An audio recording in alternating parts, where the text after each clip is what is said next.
మహిమ కలిగిన మహాపరిశుద్ధుడైన మా దేవ, ఇదిగో మీరు మాకు ఇచ్చినటువంటి మా స్వరపేటిక ద్వారా మిమ్మల్ని స్తుతించినాం, ఆరాధించినాం.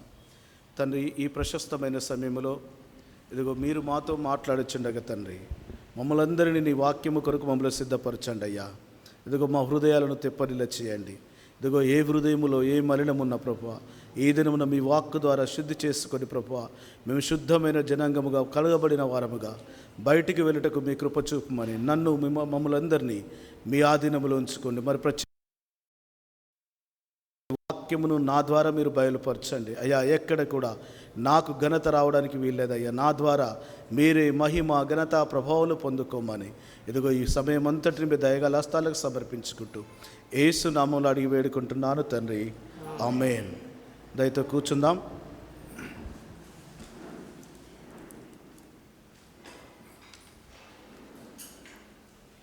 కొద్ది నిమిషాలు శ్రద్ధగా వాక్యంని విందాం. ప్రియమైనటువంటి నా సంగమా, పరిశుద్ధ గ్రంథాన్ని ఈ నూతన సంవత్సరములో మన తీర్మానాలు వేరువేరుగా ఉండొచ్చు, సంఘముగా ఉండొచ్చు, వ్యక్తిగతంగా ఉండొచ్చు, మన కుటుంబ పరంగా మనమందరము కూడా వాగ్దానాలు పొందుకున్నామని నేను నమ్ముతున్నాను. ఎందుకంటే మన మందిరములు లేకపోవచ్చు, కానీ కొన్ని మందిరాల్లో ఆ పేపర్ వాగ్దానాలు ఇస్తూ ఉంటారు. కొంతమంది వ్యక్తిగతంగా ప్రార్థనాపూర్వకంగా ఉపవాసం ఉండి వాగ్దానాలను పొందుకుంటారు. కొంతమంది మోటో ప్రామిసెస్ వస్తాయి. ఇలా ప్రతి ఒక్కరము కూడా ఈ సంవత్సరం, నూతన సంవత్సరంలో కొన్ని వాగ్దానాలు పొందుకున్న వారమై ఉన్నాం. మరి నా జీవితంలో వాగ్దానాలు ప్రతి సంవత్సరం మనం పొందుకుంటున్నాం. వాగ్దానాలను ప్రతి సంవత్సరం మనం వాటిని దేవుని ద్వారా మనం పొందుకుంటున్నాం. కానీ కొన్ని సందర్భాలలో అవి మన జీవితంలో జరగకపోవడం ద్వారా, నెరవేర్చబడకపోవడం ద్వారా మనము నిరాశ, బాధ, వేదనకు గురవుతూ ఉంటున్నాం. వాస్తవం అంటారా, కాదంటారా? నూతన సంవత్సరం రాగానే మనం ప్రార్థన చేస్తాము, దేవుడు ఒక వాగ్దానాన్ని మనకి ఇస్తాడు. ఆ వాగ్దానం అంటే ప్రియులారా, మనం అనుకోవచ్చు దేవుని స్వరము చేత మనతో మాట్లాడకపోవడం కావచ్చు, అది కాదు నా వాగ్దానం అని అనుకుంటున్నావేమో. లేదా బైబిల్ చదువుతున్నప్పుడు కానీ నీ అనుభవపూర్వకంగా నీ ఉన్నటువంటి పరిస్థితుల గుండా ఈ పరిశుద్ధ గ్రంథములో ఏ మాట అయితే నీకు హైలైట్గా కనబడుతుందో, ఏ మాట అయితే నిన్ను బలపరచడానికి కనబడుతుందో, వినబడుతుందో, అది నీ వాగ్దానముగా మనం నమ్ముతూ ఉంటాం. ఇవి కాకుండా మన సంవత్సరాంతంలో లేదా మన పరిస్థితులను బట్టి దేవుణ్ణి మనం అడుగుతుంటాం, ప్రభువా నాకు ఇది దయచేయి, ఇది దయచేయి అని మనం అడుగుతుంటాం. మన సంఘములో మనం చూస్తాం, సాక్ష్యాలు చెప్తున్నారు. అంటే నాకు అనారోగ్యం ఉంది, దేవుడు నన్ను స్వస్థపరిచినాడని. కొన్ని మనం ప్రార్థన చేసినా కూడా జరగకుండా ఉంటాయి. దాని విషయంలో మనం ఏమనుకుంటామంటే, దేవుడు ఆయన చిత్తం ఈ సంవత్సరం నా విషయంలో కాదేమో అనుకుంటాం. లేదా నేను ఎక్కడైనా పాపము చేసినా, తప్పు చేశానేమో, దేవుడు క్షమించలేదో, ఇది జరగలేదు అనుకుంటాం. కానీ ఈ దినమున మనం వినబోతున్న వాక్యము ద్వారా అలాంటి పరిస్థితుల నుంచి మనం విడుదల పొందుకోవాలి. మనం చదివినటువంటి వాక్యములో ఆదికాండం 9వ అధ్యాయంలో మనం చూసినట్టయితే ఆ 2 వచనాల్లో మనం చూసినట్టు చూడండి. 16వ వచనములో, ఆ ధనస్సు మేఘములో నుండును, నేను దాన్ని చూసి దేవునికి భూమి మీద ఉన్న సమస్త శరీరంలో ప్రాణము గల ప్రతి దానికి మధ్యనున్న నిత్య నిబంధనను జ్ఞాపకము చేసుకుందునను. ఈ మాట యెహోవా దేవుడు ఎవరితో మాట్లాడుతున్నాడండి? నోవాహుతో మాట్లాడుతుంది. దయతో నేను అడిగినప్పుడు నాకు సమాధానం చెప్పండి, మీకు తెలిసింది. అయితే ఈ పాత నిబంధనలో మనం 2 గమనించాలండి. అంటే నేను ఈ 2025వ సంవత్సరంలో గ్రహించింది ఏంటంటే, పాత నిబంధనలు మనం 2 భాగాలుగా చేసుకున్నట్టయితే పాత నిబంధన, నూతన నిబంధనకి అర్థం ఏంటంటే, అంటే మీ ఉద్దేశంలో వేరుండొచ్చు, కానీ మీరు బాగా వాక్యాన్ని చదివినట్టయితే పాత నిబంధన అంటే దేవునితో మనం నడవడం. అక్కడ అబ్రహాముతో చెప్తున్నాడు, నోవాహుతో చెప్తున్నాడు, ఆదాముతో చెప్తున్నాడు. ఎక్కడ చూసినా కూడా కొన్ని కండిషన్స్ పెడుతున్నాడు దేవుడు. నువ్వు ఇది చేస్తే నీకు ఇది చేస్తా, నువ్వు ఈ రకంగా నన్ను అనుసరిస్తే నీకు తోడై ఉంటారని చెప్పేసి పాత నిబంధన గ్రంథంలో ఎక్కడ చూసినా మనకు వాగ్దానాలు ఎక్కువగా ఇందులోనే కనబడతాయి. కానీ దేవుడు ఏమంటున్నాడంటే, పాత నిబంధన నేను అర్థం చేసుకున్నది ఏంటంటే, ఆయనతో మనం నడిస్తే లేదా ఆయన చేయిని గనక మనం పట్టుకుంటే నిన్ను ఎప్పటి వరకైనా నడిపించగలిగినటువంటి దేవుడు. అంటే పాత నిబంధన ఏంటంటే మనము ఆయన చేయి పట్టుకొని నడవడము. ఇశ్రాయేలు ప్రజలను కూడా మనం చూసి ఉంటాం. ఇశ్రాయేలు ప్రజలు ఆయనను ఆశ్రయించి ఎంతకాలం అయితే ఉంటారో అంతకాలం బాగానే ఉన్నారు. మరలా విగ్రహారాధనకి వెళ్ళి గునుక్కున్నప్పుడు ఏమైందండి? వారి మధ్యలోకి శోధనలు వచ్చినాయి. అవునంటారా కాదా? అయితే ఇవన్నీ చూసిన తర్వాత దేవాది దేవుడు ఏం చేస్తాడంటే ఈ నూతన నిబంధనకు వచ్చేసరికి ఇక మనము ఆయన చేయి పట్టుకుంటే బాగోదని, ఆయన చేయి పట్టుకుంటే మనం విడిచిపెడుతున్నామని, ఆయన చేయిని పట్టుకుంటే మనం మర్చిపోతున్నామని దేవుడు ఏం చేశాడు? తన యొక్క ప్రియకుమారుని నీ కొరకు నా కొరకు ఈ లోకంలోకి పంపించాడు. ఆయన నీ కొరకు నా కొరకు ఈ లోకంలోకి వచ్చినప్పుడు ఆయన 100కి 100% నరుడిగాను 100కి 100% దేవుడు దైవ కుమారునిగా దేవునిగాను ఉంటూ పాపినైనటువంటి నిన్ను నన్ను ఆయన ఒక హస్తముతో పట్టుకొని మరొక హస్తముతో ఆ దేవాది దేవునికి ప్రార్థించేవాడుగా యేసు ప్రభుల వారు ఉన్నారు. అందుకే నూతన నిబంధన అంటే అర్థం ఏంటంటే ఇక మనం ఈ పాత నిబంధనలో ఆయన చేయిని మనం పట్టుకొని నడిచినాం, కానీ నూతన నిబంధనలో దేవుడే మన చేయి పట్టుకొని నడిపించేవాడు అయినాడు. అందుకే వాక్యం సెలవిస్తుంది, నిన్ను ఏమాత్రము విడువను ఎడబాయను. ఇదండి అంటే నూతన నిబంధన అంటే కొత్త నిబంధన పాత నిబంధన నేను అర్థం చేసుకున్నది. ఇక్కడ నోవాహుతో దేవుడు ఏమంటున్నాడంటే ఒక నిబంధన చేసుకుంటున్నాడు. చూడండి, ఇక అంటే పైన మనం 12-13 వచనాల్లో చూస్తే ఆ ధనస్సు అవన్నీ మాట్లాడుతూ ఇదిగో నేను ఇక నీతో నిబంధన చేసుకుంటున్నాను. ఆ నిబంధనను 17వ వచనం అంటున్నాడంటే నేను స్థిరపరచుదును. ఆ నిబంధన ఏం చేస్తాడంటే దేవుడు స్థిరపరుస్తాడు. దేవుడు నిబంధనను స్థిరపరుస్తే దాన్ని ఇక ఎవ్వరు కూడా మార్చే అధికారం లేదు. రాజశాసనం అంటాం, లేదా అంటే ఏదైనా ఒక పత్రం మీద ఒక ముద్ర వేయబడింది అనుకోండి, అది శాసనముగా మార్చబడుతుంది. దాన్ని ఎవరైనా మార్చొచ్చా? మార్చరాదండి. ఒకసారి ఒక ముద్ర పడింది, ఒక సంతకం అయింది అంటే దాన్ని ఎవరం కూడా మార్చడానికి వీలు లేదు. ఇక్కడ దేవుడు కూడా నోవాహుతో ఒక నిబంధన చేసుకొని దేవుడు మాట్లాడుతున్నాడు, నీ ఎడల నా యొక్క నిబంధనను స్థిరపరుస్తానని. అయితే పరిశుద్ధ గ్రంథంలో మనం చూసినట్టయితే కొంతమంది విషయంలో కొన్ని ప్రత్యేకమైనటువంటి సందర్భంలో దేవాది దేవుడు నిత్య నిబంధన చేస్తున్నాడు. మొదటిగా మనం చూసినట్టయితే నోవాహుతో చేసిన నిబంధనను మనం చూడొచ్చు. రెండవదిగా చూసినట్టయితే అబ్రహాముతో నిబంధన చేసినాడు, ఏమని? నీ యొక్క సంతానాన్ని అభివృద్ధి పరుస్తానని. మూడవదిగా చూసినట్టయితే దావీదుతో కూడా ఒక నిత్య నిబంధన దేవాది దేవుడు చేశాడు.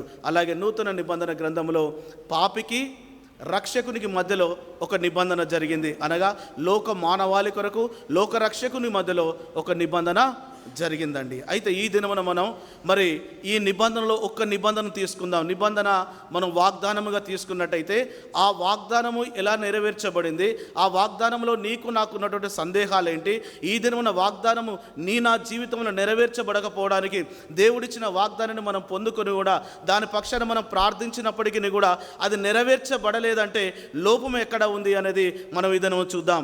దానికి ముందుగా భాగంగా ఆదికాండం 15వ అధ్యాయం, ఆదికాండం 15వ అధ్యాయంలో మనం చూస్తున్నట్టయితే ఈ అధ్యాయాన్ని మనం ముందు పెట్టుకుందాం. ఆదికాండం 15వ అధ్యాయాన్ని మనం ధ్యానించుదామండి. అయితే ఆదికాండం 15వ అధ్యాయం మనం ధ్యానించడానికంటే ముందు ఆదికాండం 14వ వచనంలో జరిగినటువంటి సంఘటనలు ఒకసారి మీకు బ్రీఫ్ చేస్తాను, వినండి. అయితే ఎప్పుడైతే అబ్రాహాము లోతు వారు ఇరువురు ఆశీర్వదించబడతారో, ఆశీర్వదించబడిన తర్వాత అబ్రహాము పైకి ఎలాంటి ఆశీర్వాదాలు వచ్చాయో లోతుపై కూడా ఆశీర్వాదాలు అలాగే వచ్చాయి.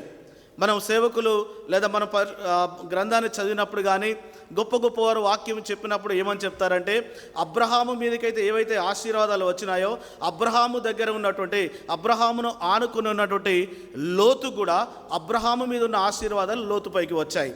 అందుకే లోతు కూడా ఆశీర్వదించబడ్డాడు.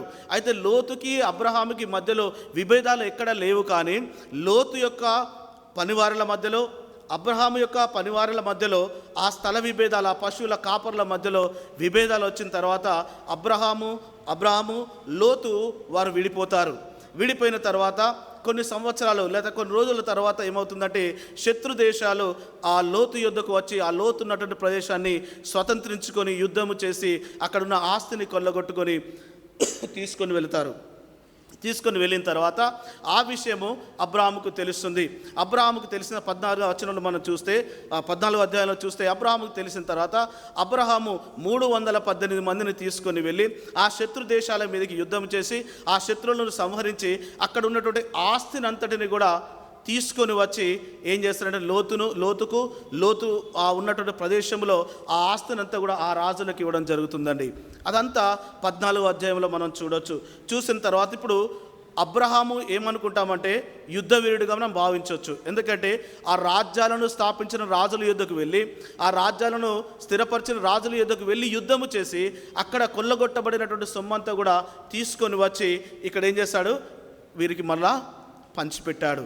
అయితే పంచిపెట్టిండు. కానీ ప్రియ సహోదరుడు సహోదరి 15వ అధ్యాయం 1వ వచనంలో చూస్తే చూడండి, ఇది జరిగిన తర్వాత, అనగా ఇప్పుడు మనం మాట్లాడుకున్నది జరిగిన తర్వాత యెహోవా వాక్యము అబ్రహామునకు దర్శనమందు వచ్చి, అబ్రహామా భయపడకుము, నేను నీకు కేడెము, నీకు బహుమానము అత్యధికముగనని చెప్పెను. మొదటి వచనంలో మనం చూడండి, అబ్రహాముకు తెలియని ఒక భయము అబ్రహామును ఏలుతూ ఉంటుంది. ఏం ఏలుతూ ఉంటుంది? ఆల్రెడీ జయించాడు, ఆస్తిని తీసుకొచ్చాడు, పంచిపెట్టాడు. మరి దేవాది దేవుడు ఇక్కడ మొదటి మాట ఏమంటున్నాడు? అబ్రామా భయపడకుము. నా జీవితంలో నీకు నాకు తెలియకుండా మన జీవితంలో భయాందోళన ఉండొచ్చు, లేదా భీతి ఉండొచ్చు. మరి అబ్రహాము జీవితంలో మీరు ఇక్కడ చూడండి, 14వ అధ్యాయంలో ఎక్కడ చూసినా కూడా భయం అనేది లేదు. మరి దేవుడు అబ్రామా భయపడకు అని ఎందుకు చెప్తున్నాడు? ఒక్కసారి మనం ఆలోచన చేద్దాం. అంటే ప్రియ సహోదర సహోదరి, అబ్రహాము జీవితంలో ఒక భయం ఏలుతూ ఉంటుంది. ఏంటంటే ఆ శత్రు రాజ్యాలను 4 రాజులను ఓడగొట్టి 4 రాజుల దగ్గరికి వెళ్ళి ఆ కొల్లగొట్టిన ఆస్తిని అంతా తీసుకొచ్చి వీరందరికీ పంచిపెట్టాడు. ఇప్పుడు అబ్రహాముకు ఒక భయం ఉంది. ఏమంటే వారు ఓడిపోయిన వారు ఎలా ఉంటారండి? కక్షతో ఉంటారు కదా, కోపంతో ఉంటారు కదా. వారు వచ్చేసి ఎప్పుడు నా పైన యుద్ధం చేస్తారో, ఎప్పుడు మరలా ఈ ఆస్తినంతా మళ్ళీ కొల్లగొడతారో, ఎప్పుడు నన్ను చంపివేస్తారని ఒక తెలియని భయము అబ్రహామును ఏలుతూ ఉంటుంది. కానీ ఇక్కడ ఎందుకు రాయబడి లేదంటే, ఒక యోధుడు కానీ, ఒక వీరుడు కానీ, ఒక సైనికుడు కానీ తనకున్న భయాన్ని ఎవరికి చెప్పలేడు. మన ఆత్మీయ జీవితంలో చూసినట్టయితే మనకున్నటువంటి సమస్యలే, విశ్వాసిగా మనకున్న సమస్యలే సంఘ సేవకులకు కూడా ఉంటాయి. ఏ దినమన్నా మీరు ఏ మందిరంలోకి వెళ్ళండి, సంఘ సేవకుడు నీ వల్ల నా వల్ల నాకు ఈ సమస్య ఉందని చెప్పగా మనం విన్నామా? ఎందుకో తెలుసా? వారు నడిపించే నాయకులు అయినప్పుడు, వారి ఎద్దకు నీ బాధలు చెప్పుకున్నప్పుడు, నీ కొరకు ప్రార్థించేటువంటి ఆ దైవ సేవకులు, వారు నాకు కూడా భయం అవుతుంది అంటే నువ్వు ఎవరికి చెప్పుకుంటావు కదా. అందుకని ఇక్కడ అబ్రహాము ఒక యోధుడుగా ఉన్నాడు కనుక అబ్రహాముకు ఉన్నటువంటి భయము అబ్రహాము ఎవరికి చెప్పుకోలేదండి. కానీ హృదయంలో ఒక వేదన ఉంది, హృదయంలో ఒక బాధ ఉంది. ఆ బాధను దేవాది దేవుడు చూశాడు. అబ్రహాము ప్రార్థించవచ్చు, నేను అనుకుంటాను అబ్రహాము విశ్వాసి కనుక ప్రార్థించినప్పుడు ఆ దేవాది దేవుడే అబ్రహాము యొద్దకు వచ్చి మాట్లాడుతున్నాడు. ఎలా వస్తున్నాడట? వాక్యమై ఉన్నటువంటి దేవుడు అబ్రహాము యొద్దకు వచ్చి మాట్లాడుతున్నాడు. ఏమంటున్నాడు? అబ్రహామా భయపడకము. అంటే ఈయనకున్నటువంటి భయాన్ని పోగొట్టడానికి అబ్రాహామును భయపడకమంటున్నాడు. రెండవ మాటగా చూసినట్టు చూడండి, నేను నీకు కేడెము. కేడెము అంటే ఏంటంటే ఇంగ్లీష్లో షీల్డ్ అంటాం, కానీ కేడెము అంటే ప్రొటెక్షన్, నిన్ను కాపాడే వ్యక్తిని నేనే. ఈయనకున్న భయం ఏంటి? ఎప్పుడైతే ఆ శత్రురాజులు వస్తారో, నా మీద దండెత్తుతారో అని ఒక భయముతో ఉన్నాడు, చంపివేస్తారన్న భయముతో ఉన్నాడు కనుక రెండవ మాటగా దేవుడు ఏమంటున్నాడు? నేనే నీ కేడెము, అంటే నేను కాపాడువాడను నేను. ఈ మధ్యాహ్న కాల సమయంలో ప్రియ సహోదరుడా సహోదరి, నీ కుటుంబ పరిస్థితులను బట్టి నువ్వు భయపడుతున్నావేమో, లేదా నీకున్నటువంటి అనారోగ్య పరిస్థితులను బట్టి నువ్వు భయపడుతున్నావేమో, ఎవరికి చెప్పుకోలేని కుటుంబ యజమానురాలిగా నువ్వు ఎవరికి చెప్పుకోలేని పరిస్థితుల్లో నువ్వు నిరాశ, నిస్పృహ, వేదనలో బాధపడుతున్నావో, నువ్వు చేసే ప్రతి వేదన, నీ కన్నీటి ప్రార్థన దేవుని వినికిడిలో ఖచ్చితంగా వినబడుతూ ఉంటుంది. దేవుడు ఒక దినమున నీతో కూడా మాట్లాడతాడు. ఇక మూడవదిగా ఏమంటున్నాడు చూడండి, నీ బహుమానము అత్యధికమవుతుంది అంటున్నాడు. అయితే ఈ 3 మాటలు మాట్లాడగానే కింది 2వ వచనంలో అబ్రహాం ఏమంటున్నాడు చదవండి దయచేసి. అందుకు అబ్రహాము ప్రభువైన యెహోవా నాకు ఏమి ఇచ్చినా ఏమి, నేను సంతానము లేనివాడనై పోవుచున్నానే. చూడండి, నేను సంతానము లేనివాడనై పోవుచున్నాను. ఇక్కడ దేవుడు వాగ్దానం ఏం చేస్తున్నాడు? నీ సంతానమును వృద్ధిపరుస్తానంటున్నాడు. ఇక్కడ సంతానమే లేదు, ఆయనకి పిల్లలే లేరు. కానీ దేవుడు ఏమంటుండే? నీకు సంతానమును వృద్ధిపరుస్తానంటే అబ్రహాం ఏమంటున్నాడు? అయ్యా, ఆ ఆస్తి నాకు ఇచ్చిన ఫలితం ఏమి, నాకు ఏమి ఇచ్చినా ఏమి ఫలితము, నువ్వు నాకు ప్రొటెక్షన్ ఇచ్చినా ఏమి ఫలితమయ్యా, నాకు ఆస్తి లేదు, నాకు ఆస్తి ఉంది, నాకు అంతా ఉంది, కానీ నాకు సంతానం లేదు కదా. ఇదిగో నా పనివారంలో ఒక్కడైనటువంటి ఈ దమస్కు ఎలియేజరే నా ఆస్తికి కర్త. చూడండి, దేవునికి ఇతను అబ్రాహాము చెప్తున్నాడు, అయ్యా నువ్వు నాకు సమస్తం ఇచ్చావు, అయ్యో భయం ఉంది, భయం ఉన్న పరిస్థితుల్లో భయాన్ని పోగొడతానంటున్నావు, నాకు ధైర్యం లేదనుకున్న సమయంలో నాకు ధైర్యమునిచ్చావు, ఇదిగో ఆస్తి లేదనుకున్న సమయంలో యుద్ధము చేసి ఆస్తిని సంపాదించుకున్నాను, కానీ ఇదిగో నువ్వు నాకేమిచ్చినా ఫలితం ఏం లేదయ్యా. ప్రియ క్రైస్తవుడా, క్రైస్తవురాలా, ఇదిగో ఇలాంటి నిరాశ నా జీవితాన్ని ఏలుతూ ఉంటుంది. ఉందా లేదా మన జీవితంలో? అన్నీ ఉంటాయి మన కుటుంబంలో, అన్నీ ఉంటాయి కుటుంబంలో, కానీ ఏదో తెలియని నిరాశ, ఏదో తెలియని వేదన, ఎందుకు అని ఎవరు అడిగినా కూడా దానికి సమాధానం చెప్పలేని పరిస్థితిలో నీవు నేను జీవించి ఉంటున్నామేమో. ఈ మధ్యాహ్న కాల సమయంలో అబ్రాహాముతో మాట్లాడుతున్నటువంటి దేవుడు నీతో నాతో ఈ మధ్యాహ్న కాల సమయంలో మాట్లాడుతున్నాడు. అయితే అబ్రాహాం ఏమంటున్నాడు, అయ్యా నువ్వు నాకేమి ఇచ్చినా ఏం ఫలితమయ్యా, ఆ దమస్కు ఎలియేజరే నా ఆస్తికి కర్త, నేను మరణించిన తర్వాత అనామకుడైనటువంటి వ్యక్తికి నా ఆస్తిని ఇస్తానని వేదన పడితే దేవుడు వదిలిపెట్టే దేవుడు కాదండి. ఒక్కసారి దేవుడు నా జీవితంలో వాగ్దానము చేసిన తర్వాత వాగ్దానములను వెనక్కి తీసుకునేటువంటి దేవుడు కాదు. ఏమంటున్నాడు చూడండి, 4వ వచనములో, యెహోవాక్యం అతని యుద్ధకు వచ్చి ఇతడు నీకు వారసుడు కాడు. చూడండి, ఇక్కడ అబ్రాహాం ఏమంటున్నాడు, నువ్వు ఇచ్చిన ఆస్తి అంతా ఉన్నది, కానీ ఇదిగో ఈ దమస్కు ఎలియేజరే ఈ ఆస్తికి కర్తయ్య, అంటే నా వారసుడు ఆయనే అని ఫిక్స్ అయిపోతున్నాడు. దానికి దేవుడు ఏమంటున్నాడు, ఇతడు నీకు వారసుడు కాడు. నీ గర్భవాసమున పుట్టబోచున్నవాడు నీకు వారసుడగునని చెప్పాను. ఒక్క నిమిషం అండి, ఇప్పటికీ శారా గర్భము ధరించిందా? ధరించలే. పోనీ అబ్రహాముకి ఏమైనా తెలుసా? పోనీ వయస్సు రీత్యా గర్భము కనేటువంటి పరిస్థితిలో ఉన్నారా? లేరు. Highly impossible. కానీ దేవుడు ఒక వాగ్దానం ఏం చేస్తున్నాడంటే, నీ గర్భవాసమున పుట్టినవారే. ఇస్సాకు విషయంలో కాకుండా మరి అక్రమ సంతానం ద్వారా ఒక కుమారుని కన్నాడు కదా అబ్రాహాము. అప్పుడు కూడా ఏమంటాడు, ఈ సంతానము నీ సంతానము కాదు అంటాడు కదా. కాబట్టి అబ్రాహాముతో దేవుడు ఏమంటున్నాడంటే చూడండి, నీ గర్భవాసమున పుట్టబోచున్నవాడు నీకు వారసుడగనని చెప్పెను. ప్రియ సహోదరుడా, సహోదరి, ఇదిగో మన వాగ్దానాలను తీసుకుంటాం, లేదా మోటో ప్రామిసెస్ కావచ్చు, లేదా డైలీ మనం చదువుతున్న దాంట్లో వాగ్దానము కావచ్చు.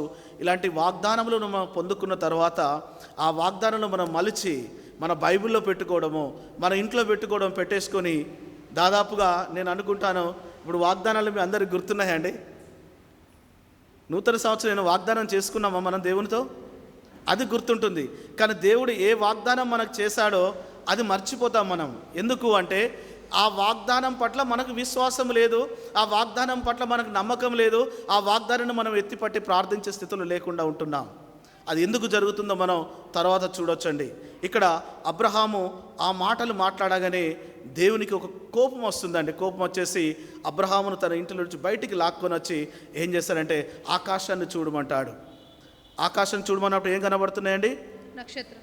చూడండి, నక్షత్రాలు కనబడుతున్నాయి. ఇది చదువుకుంటే సమయం లేదు కనుక ఆ మాటలు చూస్తూ వెళ్దాం. ఆకాశము బయటకు తీసుకొచ్చి ఆకాశాన్ని చూడమన్నప్పుడు ఆకాశంలో ఏం కనబడుతున్నాయి? నక్షత్రాలు కనబడుతున్నాయి. ఇది పగలా రాత్రి చెప్పండి? ఇది రాత్రి కాల వేళ జరుగుతున్న కార్యము. అక్కడ రాత్రి అని రాయబడి లేదు. అయితే రాత్రి వేళ జరుగుతున్న సంఘటనలో వేదనలో ఉన్నటువంటి అబ్రహాముతో యుద్ధకు దేవుడు వచ్చి మాట్లాడుతూ ఆకాశంలో నక్షత్రం లెక్కబెట్టమన్నప్పుడు అబ్రహాము ఆకాశం వైపు చూశాడు. ఆ నక్షత్రం లెక్కించాడా? లెక్కించలేము. ఆ దినాన అబ్రహాము ఆ నక్షత్రాలను లెక్కించలేదు. ఈనాటికి కూడా ఎన్నో నక్షత్రాలు రాలిపోతున్నప్పటికీ కూడా మనం లెక్కించే పరిస్థితిలో లేమయ్యా. అటువంటి పరిస్థితిలో దేవుడు అంటున్నాడు, ఆ నక్షత్రాల వల్ల నీ సంతానాన్ని చేస్తానని చెప్తాడు దేవుడు. అయితే అక్కడ చూడండి, ఒక మాట ఇక్కడ రాయబడింది చూడండి, 6వ వచనములో, అతడు యెహోవాను నమ్మెను, ఆయన అది అతనికి నీతిగా ఎంచెను. ఎప్పుడైతే దేవుడు ఈ మాటను చెప్పినప్పుడు అబ్రహాము దాన్ని ఏం చేశాడు? నమ్మాడు. అబ్రాహాము ఎలా నీతిమంతుడిగా మార్చబడ్డాడు, దేవుని చేత ఎలా నీతిమంతుడిగా పిలువబడ్డాడంటే యెహోవా మాటను అబ్రాహాము నమ్మాడు. ఈ మధ్యాహ్న కాల సమయంలో ప్రియ సహోదరుడా, సహోదరి, నేను విశ్వాసగా దేవుడు ఎందుకు తీర్చట్లేదంటే, దేవుడు నీకు నాకు ఇచ్చినటువంటి వాగ్దానమును మనం మర్చిపోతున్నాం. ఆయన వాగ్దానము నీకు నాకు చేస్తున్నాడు, ఆయన మాట సెలవిస్తున్నాడు. ఆ మాటను మనం మర్చిపోతున్నాం, ఆ వాగ్దానమును మనం మర్చిపోతున్నాం. కనుక నేను నీతిమంతుడిగా దేవుడు మనల్ని పిలవట్లేదు. కానీ అబ్రహాం ఇక్కడ ఏం చేస్తాడంటే, దేవుడు చెప్పినటువంటి మాటను అసంభవమైనటువంటి స్థితిలో కూడా అబ్రహాము ఆ మాటను నమ్మిండు కనుకనే అతనికి నీతిగా ఎంచబడ్డది. నెక్స్ట్ ఏమంటున్నాడండి, మరియు ఆయన నీవు ఈ దేశమును స్వతంత్రించుకున్నట్లు దాన్ని నీకిచ్చుటకు కల్దీలో ఊరన పట్టణంలో నుండి నిన్ను యువతలకు తీసుకొని వచ్చిన యెహోవాను నేనే అని చెప్పినప్పుడు అతడు ప్రభువైన యెహోవా నేను దీన్ని స్వతంత్రించుకొనేదని నాకెట్లు తెలియననగా. చాలా ఇక్కడ దేవుడు అబ్రాహాము ఇద్దరు మాట్లాడుకుంటున్నప్పుడు అబ్రాహాము ఆ మాటను నమ్మిన తర్వాత దేవుడు కొన్ని వాగ్దానాలు చేస్తున్నాడు. ఇదిగో ఫలానా దేశాన్ని నీకు ఇస్తాను అన్నప్పుడు అబ్రాహాము ఇక్కడ అడుగుతున్న ప్రశ్న ఏంటంటే, అయ్యా నువ్వు వాగ్దానము నాకు ఇస్తున్నావు కదా, ఈ వాగ్దానం నేను నమ్మినానయ్యా. ఇదిగో నమ్మినటువంటి ఈ వాగ్దానము, నమ్మినటువంటి ఈ మాట నా జీవితంలో నెరవేర్చబడడానికి, అనగా నేను దీన్ని స్వతంత్రించుకోవాలని ఎలా తెలుస్తుంది? ఈ ప్రశ్న మనకు రావాలండి. మనం ఎక్కడుంటామంటే, దేవుడు చేసినటువంటి వాగ్దానమును మనం తీసుకుంటున్నాం, ఆ వాగ్దానమును చేతబట్టుకుంటున్నాం, ఆ వాగ్దానమును నమ్ముతున్నాం. కానీ దాన్ని స్వతంత్రించుకున్నటువంటి శక్తి, సామర్థ్యము సంఘముగా కానీ వ్యక్తిగతంగా కానీ మన జీవితంలో మనకు లేకుండా పోతుంది. అందుకని ఆ వాగ్దానమును మనం ఫుల్ఫిల్ చేయడానికి దేవుడు సిద్ధంగా ఉన్నా నేను సిద్ధంగా లేకుండా ఆ వాగ్దానమును పక్కకి వెళ్ళిపోతున్నాయి. ఎలా అడ్జస్ట్ అవుతామంటే, సంవత్సరం చివరి దినం రాగానే ఏమనుకుంటాడు, ప్రభువా ఈ వాగ్దానం నువ్వు ఇచ్చావు, కానీ ఈ వాగ్దానం ఈ సంవత్సరంలో నా పట్ల నెరవేర్చడానికి అది నీకు ఇష్టం లేదేమో ప్రభువా, ఇదిగో మరొక నూతన సంవత్సరాన్ని నాకు ఇస్తున్నావయ్యా, ఆ నూతన సంవత్సరం నెరవేర్చడం నీ చిత్తమేమో ప్రభువా, నీ చిత్తం అయితే నెరవేర్చయ్యా అని ఇలా నిజంగా ప్రతి క్రైస్తవుడు కూడా ఇలా అడ్జస్ట్ అయిపోతాం. అవునంటారా కాదంటారా? వాస్తవం అండి ఇది. మీరు నమ్మినా నమ్మకున్నా సత్యం ఇది. ఉద్యోగము రావాలనుకుంటున్నాం, లేదా పరీక్షలు రాస్తున్నాం, ఫెయిల్ కాగానే ఏమనుకుంటా, ప్రభువా ఇది నీ చిత్తము కాదేమయ్యా, నిన్ను ఆశీర్వదించడం దేవునికి చిత్తము కాదా అండి? దేవుని చిత్తమే. కానీ ఏమవుతుందంటే, దేవుడు నీ పట్ల నా పట్ల చేసినటువంటి వాగ్దానమును మనం స్వతంత్రించుకోవడానికి ఆయనను అడగట్లే, ప్రభువా నువ్వు ఇచ్చిన ఈ వాగ్దానాన్ని నేను స్వతంత్రించుకోవాలంటే, ఈ వాగ్దానాన్ని నేను పొందుకోవాలంటే నేను ఏం చేయాలయ్యా అని ఏ దినము కూడా మన దేవుని ఎదుట మనం అడిగినటువంటి దినాలు పోలేదండి. కనుక ఈ మధ్యాహ్న కాల సమయంలో వాగ్దానమును పట్ల నువ్వు కనుక విశ్వాసముతో ఉండి ఆయనను అడగగలిగే, ప్రభువా ఇదిగో నా ముందు ఈ వాగ్దానమును పెట్టినావు, నా ముందు ఈ టార్గెట్ పెట్టినావు, దీన్ని స్వతంత్రించుకోవాలంటే నాకు ఏమి కావాలయ్యా? నాకు కావాల్సిన జ్ఞానము కావాలి. గిద్యోను అడుగుతున్నాడు, యుద్ధానికి వెళ్ళమంటే కొన్ని పరీక్షలు పెడుతున్నాడు. ఆ పరీక్షలో దేవుడు సూచనలు చూపించిన తర్వాత ఆ పరీక్షలో ఆ సూచనలు చూసి అతను యుద్ధానికి వెళ్ళినాడు. మరి నా జీవితంలో కూడా వాగ్దానాలను స్వతంత్రించుకోవాలంటే, ఆ వాగ్దానాన్ని నేను పొందుకోవాలంటే ఇదిగో మనం కొన్ని పరీక్షల గుండా మనం వెళ్ళాల్సిన వారమై ఉన్నాం. ఆ పరీక్షలో చూడండి అబ్రహాముకి ఏం చెప్తున్నాడు దేవుడు అంటే, చూడండి 8వ వచనములో, అతడు ప్రభువైన యెహోవా నేను దీన్ని స్వతంత్రించుకున్నదని నాకెట్లు తెలియననగా ఆయన 3 పెయ్యను 3 మేకను 3 పొట్టేలును ఒక తెల్ల గువ్వను ఒక పావురపు పిల్లను నా యొద్దకు తెమ్మని అతనితో చెప్పెను. అతడు అవన్నీ తీసుకొని చాలు. ప్రియ సహోదరుడా సహోదరి, ఇక్కడ ఉన్నటువంటి మాటల యొక్క ఇది గూఢార్థముతో కూడినటువంటి మాట. చూడండి మరొకసారి నేను చదువుతాను. 3 ఏళ్ల పెయ్య, 3 ఏళ్ల మేక, 3 ఏళ్ల పొట్టేలు, ఇవి 3 కూడా ఆయన కావాలంటున్నాడు. వీటితో పాటు ఒక తెల్ల గువ్వ, ఒక పావురము. వీటి చరిత్ర కనుక మనకు తెలిస్తే, ఈ అద్భుతము కనుక మనకు తెలిస్తే ఆ వాగ్దానాన్ని స్వతంత్రించుకున్నటువంటి స్థాయిలోకి మనం వెళతాం. లేవీలకు రాసినటువంటి పుస్తకం చూడండి ఒకసారి. లేవికాండం చూడండి ఒకసారి. లేవికాండము 15వ అధ్యాయం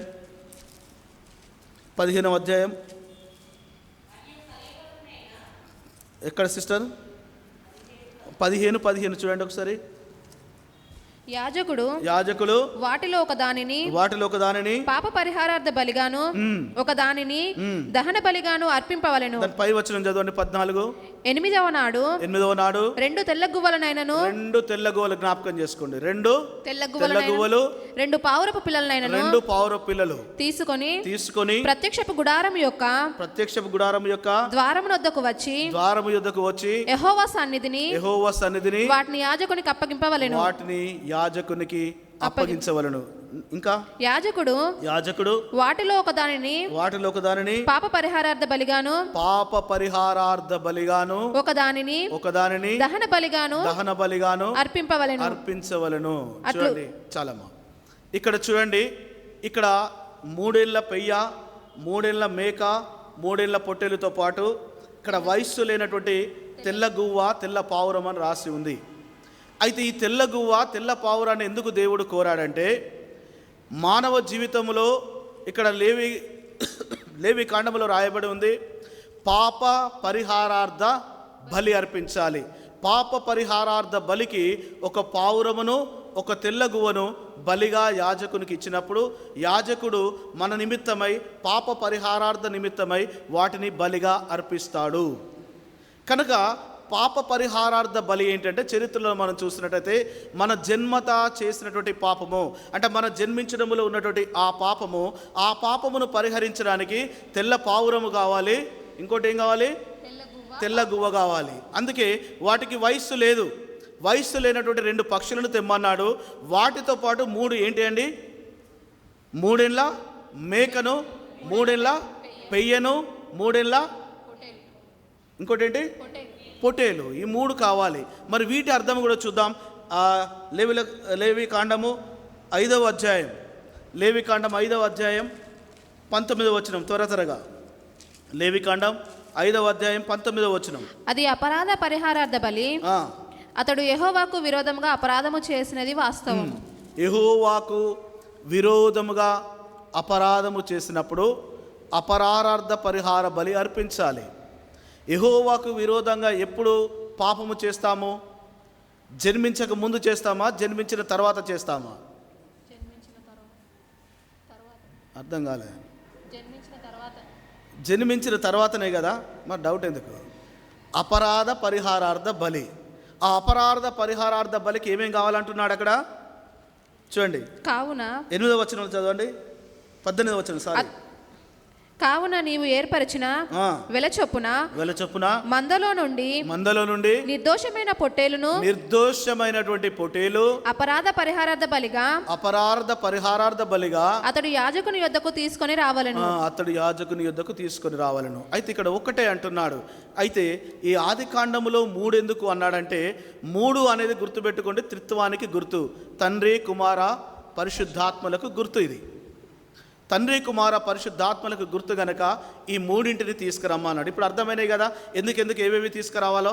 అయితే తీసుకొచ్చిన తర్వాత దేవుడు ఏమంటున్నాడంటే, ఇదిగో ఈ నిబంధన నీకు స్థిరపరచాలంటే, ఈ నిబంధన నువ్వు స్వతంత్రించుకోవాలని నీవు అనుకుంటున్నావా? ఇదిగో నేను ఒక సూచన నీకు చూపిస్తున్నాను. వాటిని తీసుకొని వచ్చి ఆ 3 ఏం చేయమంటున్నాడట? 10వ వచనం చూడండి. అతడు అవన్నీ తీసుకొని వాటిని నడుమకు ఖండించి దేని ఖండమును దాని ఖండమునకు ఎదురుగా ఉంచెను. ఇదిగో ఆ 3 ఏళ్ల పెయ్యను, 3 ఏళ్ల పొట్టేలును, 3 ఏళ్ల మేకను, ఈ 3 తీసుకొని వచ్చి ఏం చేయాలంటే సిమెట్రిక్గా, అంటే సెంటర్లో కట్ చేయాలి. ఆ 3 జంతువులను సెంటర్లో కట్ చేసేసి పడుకోబెట్టాలి. అనగా 2 భాగాలు ఇట్లా కలిసినట్టు 2 భాగాలను విడదీయాలండి. విడదీసి అక్కడ ముందుగా పెట్టాలి వాటిని. అంటే 3 ఇప్పుడు ఎన్ని భాగాలు అవుతున్నాయి అక్కడ? దయతో నిద్రపోయేటోళ్ళు అందరు చెప్పాలమ్మా ప్లీజ్. 6 భాగాలు అవుతాయి కదా. 3 ఒక్కొక్క దాన్ని 2 భాగాలుగా చేసినప్పుడు 6 భాగాలు అవుతాయి. ఇప్పుడు ఆ 2 భాగాలను మనం ఖండించి వేరువేరుగా చేసినప్పుడు ఈ గ్యాప్లో పెట్టామనుకోండి, ఈ మధ్య నుంచి ఏం వెళ్తుంది? ఏమన్నా ఉంటుందా? దారి ఉంటుంది. ఇంకేముంటుంది సార్? దారి ఉంటుంది, ఏముండదా? వీటిని ఖండించినటువంటి ఆ రక్త ప్రవాహము అక్కడి నుండి వెళుతూ ఉంటుంది. వాస్తవమేనా? సో దయతో వినండి. ఆ 3 భాగాలను 3 ఖండించి పెట్టినప్పుడు 1, 2, 3 పెట్టినప్పుడు వీటి శరీరముల నుంచి వచ్చినటువంటి రక్తము ప్రవహిస్తూ ఉంటుంది. అయితే ఈ గ్యాప్ ఎందుకు ఉండాలంటే, మన భాషలో నేను చెప్తాను మీకు, ఈ ప్రమాణము నెరవేర్చడానికి దేవుడు ఏం చెప్తున్నాడంటే, ఫర్ ఎగ్జాంపుల్ మనం ల్యాండ్ రిజిస్ట్రేషన్ చేసుకున్నా, లేదైనా అగ్రిమెంట్ చేసుకున్నా, స్టోరీ అంతా రాసిన తర్వాత లేదా లివ్ లెటర్ రాసిన కింద ఏం చేస్తామంటే కొంత గ్యాప్ వదిలిపెట్టి మనం సంతకం చేయడానికి గ్యాప్ వదిలిపెడతాం, అవునా? ఇక్కడ దేవుడు ఎవరితో ప్రమాణం చేస్తున్నాడు? అబ్రహాముతో ప్రమాణం చేస్తున్నాడు కదా. ఆ రక్తసిక్తమైనటువంటి ఆ మధ్యలో నుండి, ఆ రక్తముల నుండి ప్రమాణం చేయాలంటే ఏం కావాలంటే, ఈ వైపులో ఉన్నటువంటి వ్యక్తి ఆ వైపుకు వెళ్ళాలి, ఆ వైపున ఉన్నటువంటి వ్యక్తి ఈ వైపుకు రావాలి. అర్థమవుతుందా? అయితే ఈ 3 భాగాలను ఖండించి పెట్టినప్పుడు ఆ మధ్యలో రక్తం వెళుతుంది. ఆ రక్తములో అటువైపు ఒక వ్యక్తి ఉండాలి, ఇటువైపు ఒక వ్యక్తి ఉండాలి. ఆ రక్తము గుండా ఈ వైపున ఉన్న వ్యక్తి ఆ వైపుకు నడుస్తూ ఉండాలి, ఆ వైపున ఉన్న వ్యక్తి ఈ వైపుకు నడుస్తూ ఉన్నప్పుడు ప్రియులారా అర్థం చేసుకోండి, ఆ పారుతున్నటువంటి రక్తము ఏమవుతుంది? వీళ్ళ పాదాలకి అంటుకుంటుంది. అది ప్రమాణము. సో ఇది ఇక్కడ ఇద్దరు కలిసి ప్రమాణం చేయాలి. ఎవరెవరు? అబ్రాహాము, ఇంకెవరు? దేవాది దేవుడు ప్రమాణం చేయాలి. ఎందుకంటే ఆ వాగ్దానం నెరవేర్చాలంటే దేవుడి సూచన అడుగుతున్నాడు కనుక అబ్రాహాము ఏం చేస్తాడంటే వాటిని ఖండించి ఆ 3 భాగాలుగా 6 భాగాలుగా ఈ వైపు 3 భాగాలు, ఈ వైపు 3 భాగాలు పెట్టేశాడు. అందులో నుంచి రక్త ప్రవాహము జరుగుతుంది. ఆ వైపు దేవాది దేవుడు ఉన్నాడు, ఈ వైపున అబ్రాహాము ఉన్నాడు. ఇదిగో మనం వాగ్దానం తీసుకున్న తర్వాత ఇక్కడికి వచ్చేసి ఆగిపోతామండి. దేవుడు, నీవు, నేను, లేదా నీవు, దేవుడు ఇరువురు కలిసి ఆ రక్తసిక్తమైనటువంటి ఆ ప్రదేశంలో గనక మనం ప్రమాణం చేయగలిగితే, అనగా మనం నడిస్తే గనక, ఆయన ఉన్న వైపుకు నీవున్న వైపుకు ఆయన గనక వస్తే ఆ వాగ్దానం అక్కడ నెరవేర్చబడుతుంది. ఆ డాక్యుమెంటేషన్ రాస్తాం. డాక్యుమెంటేషను ల్యాండ్ రిజిస్టర్ అయినప్పుడు ఏం చేస్తాడు? ఆ డాక్యుమెంట్ రైటర్ ఉంటాడు కదా, డాక్యుమెంట్ రైటర్ ఏం చేస్తాడు? మనం చెప్పిన స్టోరీ అంతా, కొనుగోలుదారునిది, అమ్మకందారుది, ఇద్దరి స్టోరీలు రాస్తాడు కదా. మనం ఎంత కొంటున్నామో రాస్తాడు, స్థలం యొక్క హద్దులు అవన్నీ రాస్తాడు. రాసిన తర్వాత దాన్ని ప్రూఫ్ రీడింగ్ అంటాం, తెలుసా అండి? ప్రూఫ్ రీడింగ్ అంటే రాసింది అంతా మనకు ఒకసారి చదివి వినిపిస్తారు. చదివి వినిపించిన తర్వాత ఏం చేస్తాము? ఒకవైపు మనము, ఇంకోవైపు కొనుగోలుదారుడు గారు, అమ్మకందారుడు, ఇరువురు సంతకాలు చేయాలి. సంతకం చేయడానికంటే ముందు వరకు అది ఎవరి సొత్తు అవుతుంది? ఉదాహరణకి నా స్థలము నేను అమ్ముతున్నాను, మీకు డాక్యుమెంట్ రైటర్ వచ్చాడు, మీరు నాకు డబ్బులు ఇచ్చారు. సో ఇప్పుడు నేను సంతకం చేయలేదు, మీరు సంతకం చేయలేదు, అక్కడ కూర్చుని ఉన్నాము. ఇప్పుడు ఆ సొత్తు నాదవుతుందా మీదవుతుందా? నాదవుతుంది కదా, రైట్. ఎప్పుడు అవుతుందంటే ఆ సబ్ రిజిస్టర్ ముందో, లేదా అధికారి ముందో, ఆ తహసీల్దార్ ముందో కొనే వ్యక్తి, అమ్మే వ్యక్తి ఇద్దరు కలిసి సంతకాలు చేయగానే అగ్రిమెంట్ కంప్లీట్ అయిపోతుంది కదా. అప్పటి నుండి సంతకమైన క్షణం నుండి ఆ ఆస్తి అంతా మీదవుతుంది, రైట్. ఇక్కడ ఖండించి పెట్టాడు. యెహోవా దేవుడు ఆ వైపున ఉన్నాడు, అబ్రాహాము ఈ వైపున ఉన్నాడు. ఉన్నప్పుడు ఇక్కడ ఏం కావాలి? ఖండించిన తర్వాత అబ్రహాము దేవుని వైపుకు వెళ్ళాలి, దేవుడు అబ్రహాం వైపుకు రావాలి. ఆ రాగానే ఆ రక్తసిక్తమైనటువంటి ఆ రక్తధారలో ఇరువురి అడుగులు పడినప్పుడు దానికి నిబంధన గుర్తుగా ఆ నిబంధన నెరవేర్చినట్లు అవుతుంది. అయితే కింద అబ్రహాం పరిస్థితి చూద్దాం. చూడండి 11వ వచనములో చదవండి. గద్దలు ఆ కళేబరముల మీద వాలినప్పుడు అబ్రాహాము వాటిని తోలివేసెను. చూడండి ఇక్కడ ఏమవుతున్నదంటే, ఆ ఖండించినటువంటి వాటి మధ్యలో ఆ రక్తం పారుతూ ఉంటే ఏమొచ్చి వాలాయంట? గద్దలు వాలుతున్నాయి.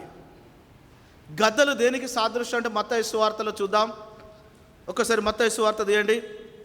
మత్తయి సువార్త 13వ అధ్యాయం అనుకుంటా. మత్తయి సువార్త 13వ అధ్యాయం. మత్తయి సువార్త 13వ అధ్యాయం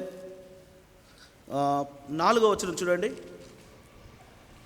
వాడు విత్తుచుండగా కొన్ని విత్తనములు త్రోవ పక్కన పడెను. పక్షులు వచ్చి వాటిని మింగివేసెను. ఇక్కడ పక్షులు ఏం చేస్తున్నాయండి? మింగివేస్తున్నాయి. మనకు ఆ వాక్యం ఇంకా మనం ముందుకెళ్తా ఉంటే ఆ విత్తనాలను దేనితో పోల్చాడు దేవుడు? వాక్యంతో పోల్చాడు కదా. ఆ వాక్యమును ఏం మింగివేస్తున్నాయంట? పక్షులు. మరి పక్షులు ఏంటో చూద్దాం. 19వ వచనం చూడండి ఒకసారి. ఎవడైనను రాజ్యమును గూర్చిన వాక్యము వినియు గ్రహింపకయుండగా దుష్టుడు వచ్చి వాని హృదయంలో విత్తబడిన దానిని ఎత్తుకొని పోవును. చూడండి, వాక్యం అంటే ఇది వాక్యము హృదయంలో విత్తబడుతుంది. హృదయం అనే నేలలో విత్తబడినప్పుడు అక్కడ 4వ వచనంలో పక్షులు ఎత్తుకొని పోతున్నాయి కదా. ఇక్కడ వివరణ ఇస్తున్నాడు, కన్క్లూజన్ ఇస్తున్నాడు. ఆ వాక్యమును ఏం ఎత్తుకపోతున్నట? దుష్టుడు ఎత్తుకపోతున్నాడు. అంటే పక్షులకు ఈక్వల్ దుష్టుడు. ఇక్కడ ఈ కళేబరముల మీద పక్షులు వాలుతున్నాయంటే ఎవరు వచ్చి వాలాడు? దుష్టుడు, సాతానుడు వచ్చి వాలాడు. ఎందుకు వాలాడో తెలుసా? అంత గొప్ప విలువైనటువంటి వాగ్దానం అబ్రహాము పక్షాన అబ్రహాము గనక ఇస్తే, అబ్రహాము ఆ వాగ్దానం నెరవేర్చబడితే ఇక దుష్టుని పని జరుగుతుంది అక్కడ?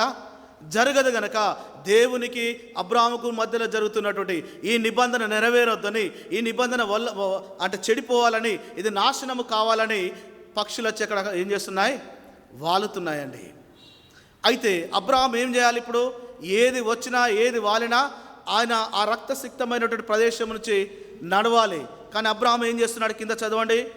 ప్రొద్దుగుంకపోయినప్పుడు అబ్రాహామునకు గాఢ నిద్ర పట్టెను. అబ్రహాముకు గాఢ నిద్ర పట్టెను. ఎందుకు నిద్ర వచ్చిందండి ఇక్కడ? అబ్రహాముకి ఎందుకు నిద్ర వచ్చింది చెప్తారా? మన సంఘంలో అంటే క్రైస్తవ సమాజంలో ఇదే పరిస్థితి ఉంటుంది. బలమైన వాక్యం వచ్చినా, నీ హృదయాన్ని మండించే వాక్యం వచ్చినా కొంతమంది ఉంటారు. కొంతమందికి హ్యాపీగా నిద్ర వస్తుంది. నీ హృదయం ఖండించే వాక్యం వచ్చినా, నువ్వు పాపమును ఒప్పుకోకపోతే ఈరోజు మరణిస్తావని చెప్పినా కూడా చలనం లేని పరిస్థితుల్లో కొంతమంది జీవిస్తూ ఉంటారు. సరే, వారికి ఉన్న అనారోగ్య పరిస్థితి కావచ్చు, ఏదైనా కావచ్చు. ఇక్కడ అబ్రహాము ఎందుకు అలసిపోయాడో మీరు చెప్పగలుగుతారా? అబ్రహాము పని ఏం చేయాలి? అబ్రహాము ఆ రక్తసిక్తమైనటువంటి రక్తములో నడవాలి కదా. కానీ అబ్రహాం ఇక్కడ ఏం చేస్తున్నాడంటే ఆ కళేబరముల మీద, అంటే ప్రాణము లేనటువంటి ఆ కళేబరముల మీద ఎప్పుడైతే పక్షులు వాలుతున్నాయో ఆ పక్షులను కొడుతున్నాడు. అది కొట్టమని దేవుడు చెప్పాడా? ఉందా అండి అక్కడెక్కడన్నా? లేదు కదా. లేదు, దేవుడు చెప్పని పనిని అబ్రహాము చేస్తున్నాడు. ఆ పక్షులను కొడుతూ ఉంటే పక్షులు లేచిపోతున్నాయి. మరలా అబ్రహాము కూర్చుంటున్నాడు, మరలా వచ్చి మరలా వాలుతున్నాయి, మరలా కొడుతున్నాడు. దేవుడేమో అక్కడ ఎదురుగా నిలబడి దేవుడేమో ఏం చేస్తున్నాడు? ఎప్పుడు నా ప్రియకుమారుడు అబ్రహాము ఈ వైపుకు నడుచుకుంటూ వస్తాడు, నేను ఆ వైపుకు వెళుతాను, వాగ్దానం నెరవేరుస్తానని దేవుడు చూస్తే, ఇక్కడ అబ్రహాం ఏం చేస్తున్నాడు? పక్షుల్ని లేపేటువంటి పనుల్లో, అంటే దుష్టులు వాలుతున్నటువంటి దుష్టుని వెళ్ళగొట్టే పనిలో అబ్రహాం ఉన్నాడండి. అలాంటి పరిస్థితిలో సాయంకాలం అయిపోయింది. సాయంకాలం ఏమొస్తుంది? చీకటి వస్తుంది. అలసిపోతే మీరు నమ్ముతారో నమ్మరు, రాత్రి ఎగ్జాక్ట్ 7 o'clock పడుకున్నాను. నేను బాడీ అలసిపోయింది. ఏం జరుగుతుందో తెలియదు, ఏం కావాలో కూడా మనకు తెలియదు. అలసిపోతే ఏమవుతుంది? ఆటోమేటిక్గా నిద్ర వస్తుంది. కనుక అబ్రహాము ఇక్కడ ఏం చేశాడంటే దేవునితో ఆ వాగ్దానము చేయలేక, అటు నడవలేక ఆయన పక్షులను కొడుతూ ఆ పనిలో ఉంటూ, అంటే దుష్టుల్ని కొడుతూ దుష్టులను లేపివేస్తూ అలసిపోయి నిద్రపోతున్నాడు. ఎలాంటి నిద్ర చూడండి అక్కడ? గాఢ నిద్ర. గాఢ నిద్ర అంటే మనం వెళ్ళి తట్టినా కూడా లేవలేని పరిస్థితి. ఇంతకుముందు మీకు చెప్పాను, అగ్రిమెంట్ పైన 20 సంతకాలు చేయాలి కదా. ఇప్పుడు నేను అమ్ముతున్నాను, నేను ఆ జాషువాకు అమ్ముతున్నాను అనుకోండి, నేను సంతకం చేయాలి, జాషువా సంతకం చేయాలి. జాషువా నాకు ఒక 10 లక్షలు ఇచ్చాడు, తీసుకున్న అగ్రిమెంట్ డాక్యుమెంటేషన్ అయిపోయింది, సంతకం పెట్టాలి. అన్నా సంతకం పెట్టు అంటే ఆడ నేను హ్యాపీగా పడుకుంటే ఆయన పరిస్థితి ఏమై ఉంటుంది? ఏమనుకుంటాడు చెప్పండి? నెరవేరుతుంది ఆయన? నెరవేరదు. ఇప్పుడు దేవుడు ఇగో ఆ విషయంలో ఎంత వేదన పడుతున్నాడో ప్రియ సహోదరుడా, సహోదరి. నీకు నాకు వాగ్దానం ఇచ్చి ఆ వాగ్దానం నెరవేర్చడానికి దేవుడు నీ ముందు నిలబడి ఎప్పుడు నువ్వు ఆయన అడుగుతావు ఆ వాగ్దానం నెరవేర్చాలని దేవుడు ఉంటే నువ్వేం చేస్తున్నావు? దేవుడు చెప్పిన పనిని కాకుండా నీ ఇష్టమైన పనిని చేసి నువ్వు అలసిపోయి నిద్రపోతున్నావు. చాలామంది అనుకుంటారు అబ్రహాము పక్షులు కొడితే నిద్రపోతాడు కదా. మరి ఆ అబ్రహాము నిద్రపోయినప్పుడు ఆ కళేబరముల మీద పక్షులు వాలినాయా లేదా? చెప్పాలి, అర్థమైతే చెప్పండి. వాలుతాయి కదా. ఆ పక్షులు మరి వాలినప్పుడు అప్పుడు ఎవరు కొట్టారు? అబ్రహాము అలసిపోయి గాఢ నిద్ర వచ్చేసింది, పడుకున్నాడు. కానీ పక్షులు రావడం, అబ్రహాం పడుకున్నాడులే, అబ్రహాం పడుకున్నాడు కదా డిస్టర్బ్ చేయొద్దని చెప్పేసి గద్దలు రాకుండా ఉన్నాయా? వచ్చి వాలుతున్నాయి కదా. మరి వాలినప్పుడు ఎవరు కొట్టారు? థ్యాంక్ యూ, దేవుడు కొట్టాడు కదా. యెహోవా దేవుడు, ఎందుకంటే ఆయన బాధ్యత నెరవేర్చాలి. ఒక పక్షులు కనుక ఆ కళేబరాలు మోసుకెళ్ళినాయి అనుకోండి, వాగ్దానం నెరవేర్చబడుతుందా? నెరవేర్చబడలే. అయితే అబ్రాహాము పడుకున్నప్పటికీ దేవుడు తన పనిని తాను చేస్తున్నాడు కదా. కానీ అబ్రహాముకు ఆ విషయం తెలియదు. దేవుడు చూసుకుంటాడు, యెహోవా ఈరేగా ఉన్నాడని అబ్రహాము చూడకుండా అబ్రహాము పక్షులు కొట్టేసి అలసిపోయి నిద్రపోయినాడండి. అయితే ఒక మాటను మనం చూద్దాం. ఇర్మియా గ్రంథం 34వ అధ్యాయం చూడండి ఒకసారి. ఇర్మియా గ్రంథం 34వ అధ్యాయం 18వ వచనం 19వ వచనం. మరియు నా సన్నిధిని తాము చేసిన నిబంధనను మాటలు నెరవేర్చక ఇక్కడ చూడండి, అర్థం చేసుకోండి, మరొకసారి చదవమ్మా. మరియు నా సన్నిధిని తాము చేసిన నిబంధనను మాటలు నెరవేర్చక దానిని అతిక్రమించు వారిని తాము 2 భాగములుగా కోసి. ఇప్పుడు అక్కడ ఏమైంది? ఒక జంతువును 2 భాగములుగా కోసాము కదా, రైట్. చదవమ్మా. 2 భాగములుగా కోసి వాటి మధ్యలో నడిచిన దూడతో సమానులుగా చేయుచున్నాడు. అంటే చూడండి, ఇక్కడ వాగ్దానం గుర్తుపెట్టుకున్న తర్వాత మళ్ళీ వస్తుంది ఆ సందర్భము.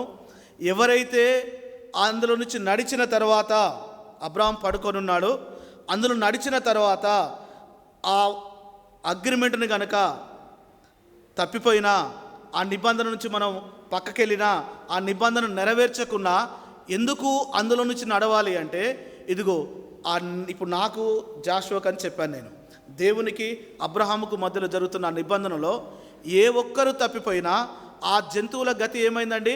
నడిమికి ఖండించబడ్డాయి కదా. ఇదిగో ఈ నిబంధనలో ప్రవేశించిన వాడు ఇవి నెరవేర్చకపోతే వాడికి ఇదే గతి పడుతుంది అని ఇర్మియా గ్రంథంలో రాయబడింది. ఇక్కడ ఆది కాండంలో లేదది. కనుక ఇక్కడ దేవుడు ఒక ఘోరమైనటువంటి అగ్రిమెంట్ చేసుకుంటున్నాడు. కనుక దేవుడు మాట ఇచ్చి తప్పేవాడు కాదు. ఈ విషయంలో అబ్రహాము గాఢ నిద్రలోకి వెళ్ళిపోయి ఉన్నాడు. ఆ అబ్రహాము గాఢ నిద్రలో ఉంటే చూడండి, ఇక్కడ జరుగుతున్న సంఘటన ఏంటంటే, ఈ 11 నుంచి 16 వరకు మనం చూస్తే, దేవుడు ఇంకా అబ్రహాము పడుకున్నప్పటికీ దేవుడు వాగ్దానాలు అబ్రహాముకు చేస్తూనే ఉన్నాడు. ఏమని చేస్తున్నాడు చూడండి. సంతానమును గూర్చి వాగ్దానం చేస్తున్నాడు, భవిష్యత్తును గూర్చి వాగ్దానం చేస్తున్నాడు, ఆయన మరణమును గూర్చి వాగ్దానం చేస్తున్నాడు. ఉందా? 16వ వచనంలో చూడండి. 16వ వచనం. అమోరీయుల అక్రమము ఇంకనూ సంపూర్ణము కాలేదు గనక నీ 4వ తరము వారు ఇక్కడికి మరలా వచ్చేదరని నిశ్చయముగా తెలుసుకొనమని అబ్రాముతో చెప్పాడు. 15వ వచనం చదవండి. నీవు క్షేమముగా నీ పితరుల యొద్దకు పోయేదవు. అనగా అర్థం ఏంటి? మంచి మరణం వస్తుంది. ఇదిగో ఎక్కడి నుంచి అంటే, వాగ్దానమును ఇచ్చినప్పుడు మొదలుకొని అబ్రహాము యొక్క మరణము వరకు కూడా దేవాది దేవుడు ఇంకా వాగ్దానములు ఇస్తూనే ఉన్నాడు ఆయనకు.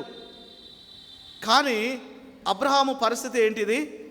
పడుకొని ఉన్నాడు. నేను ఒక సహోదరుని అడిగాను, అంటే ఈ వాక్యం దాదాపు ఒక 6 నెలల నుంచి నేను సిద్ధపడుతున్నాను. అడిగాను, అబ్రహాము మీరు మళ్ళీ దీన్ని చదివితే మీకు అర్థమవుతుంది, గాఢ నిద్రపోయాడు. ఏ వచనంలో ఉందమ్మా నిద్రపోయింది? 12వ వచనంలో ఉంది. చూడు, 13, 14, 15, 16 అన్నీ కూడా దేవుడు మాట్లాడుతున్నటువంటి మాటలే. ఇప్పుడు అబ్రహాము నిద్రపోయి గురుక పెడుతున్నాడేమో, కానీ దేవుడు ఏమవుతుంది? అబ్రహాముతో మాట్లాడుతూనే ఉన్నాడు. వాస్తవమా కాదా? సో ప్రియ సహోదరుడా, సహోదరి, నీవు నేను ఏ స్థితిలో ఉన్నా దేవుడు నీతో మాట్లాడడం మాత్రం మానివేయడు. గుర్తుపెట్టుకోండి.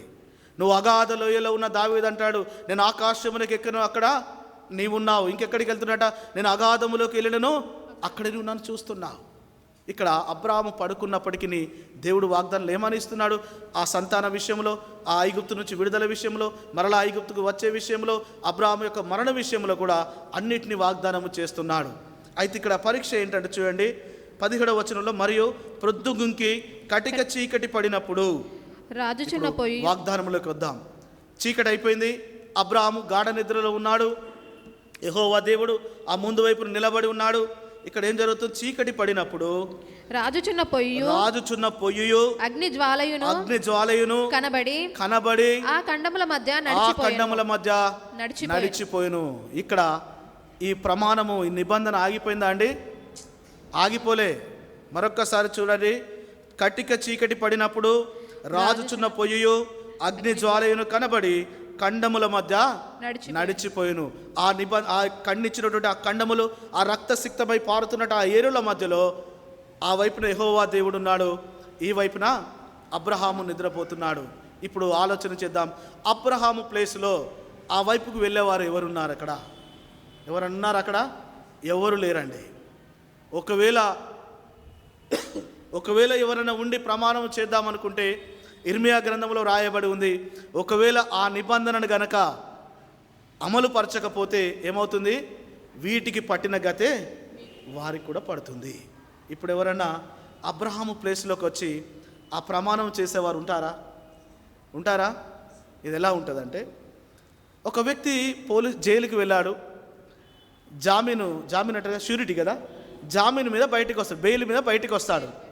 బెయిల్ ఇచ్చేటప్పుడు ఏం చేస్తారు చెప్పండి? చెప్పాలి ప్లీజ్. బెయిల్ ఇచ్చినప్పుడు ఏం చేస్తారు? షూరిటీ కదా, జామీన్ అంటాం కదా. అంటే ఈ డేవిడ్ అనే వ్యక్తి జైల్లో పడ్డాడు అనుకోండి, నన్ను బయటికి రావాలంటే ఎవరో ఒకరు ఏం చేయాలా?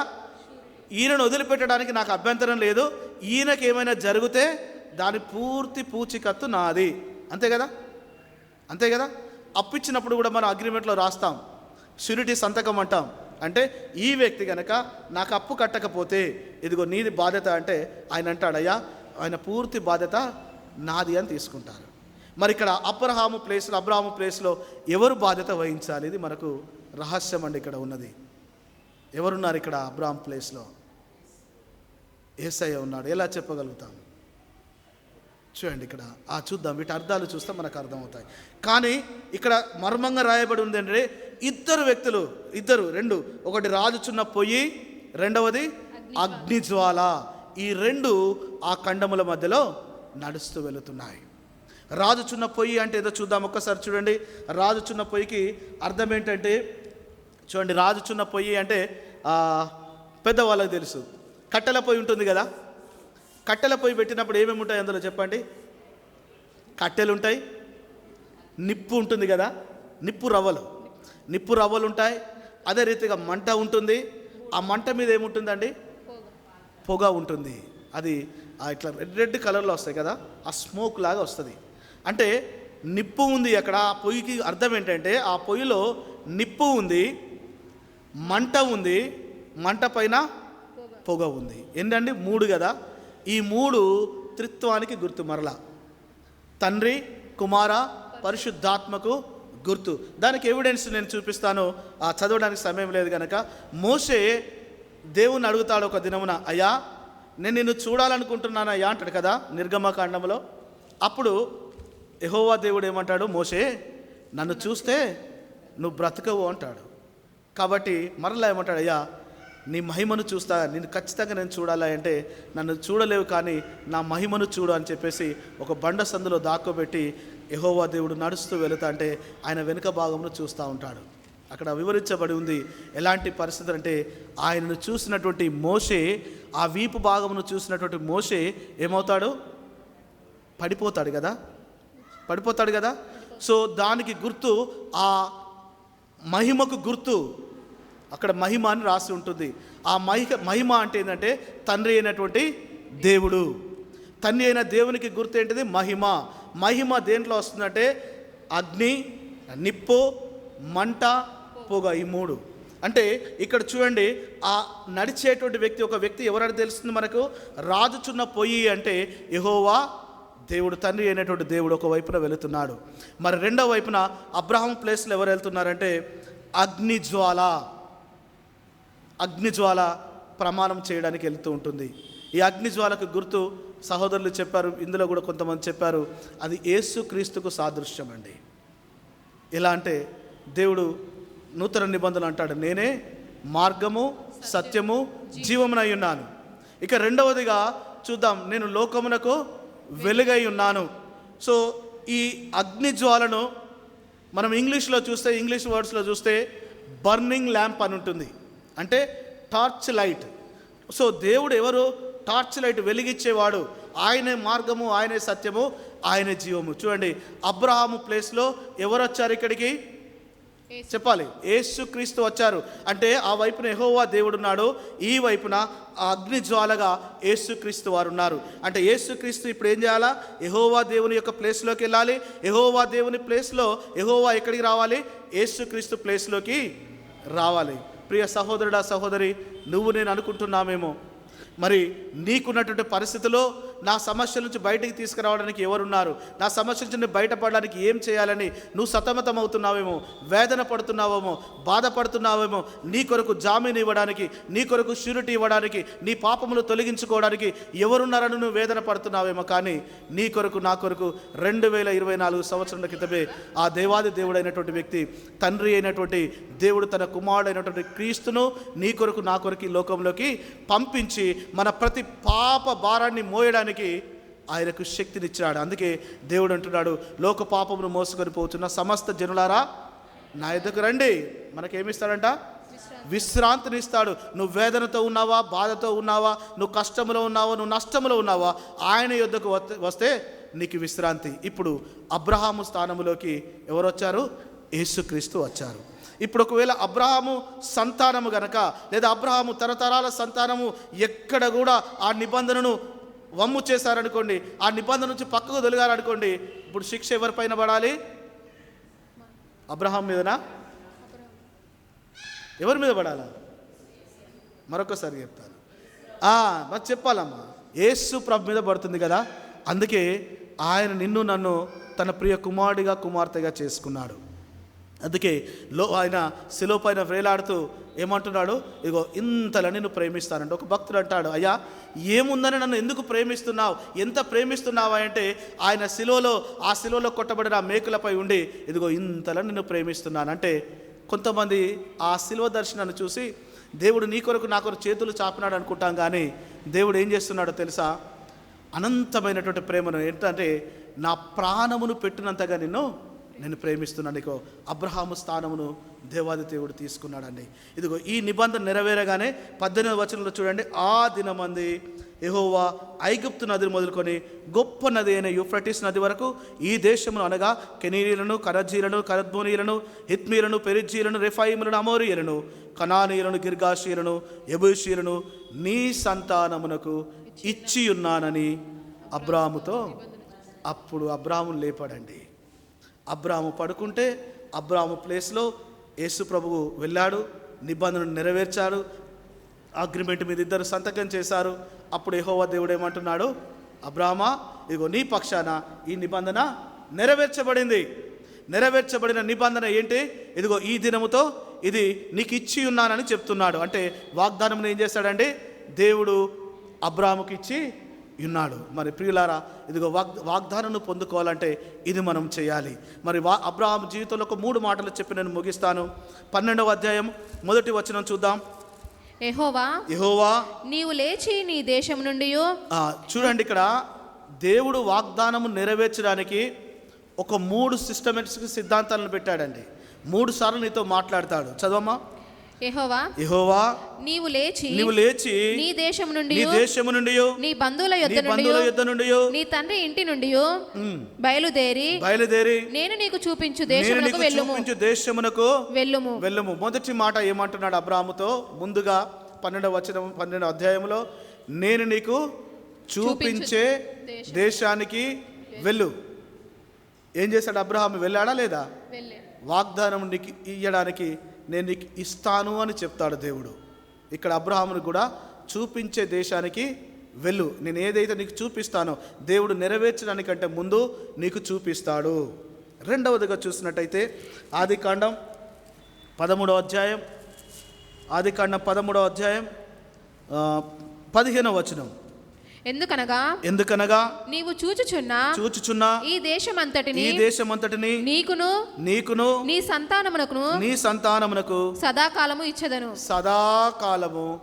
ఇచ్చెదను. ముందేమన్నాడండి? నీకు చూపిస్తాను అని చెప్తున్నాడు. ఏదైతే నీకు వాగ్దానము నెరవేర్చడానికి దేవుడు నీకు ఏదైతే నువ్వు అడగడానికి ఏదైతే ఉంటుందో అది నీకు ముందుగా చూపిస్తాడు. రెండవదిగా ఏమంటున్నాడు? మరొకసారి చదవమ్మా. ఎందుకనగా నీవు చూచుచున్న ఈ దేశమంతటిని నీకును నీ సంతానముకు సదాకాలము ఇచ్చెదను. అక్కడ ఇస్తానని చెప్పాడు, చూపిస్తున్నాడు. రెండవదిగా ఇస్తాను అని చెప్తున్నాడు. 15వ అధ్యాయం చివరి వచనంలో ఏమన్నాడు? ఇప్పుడు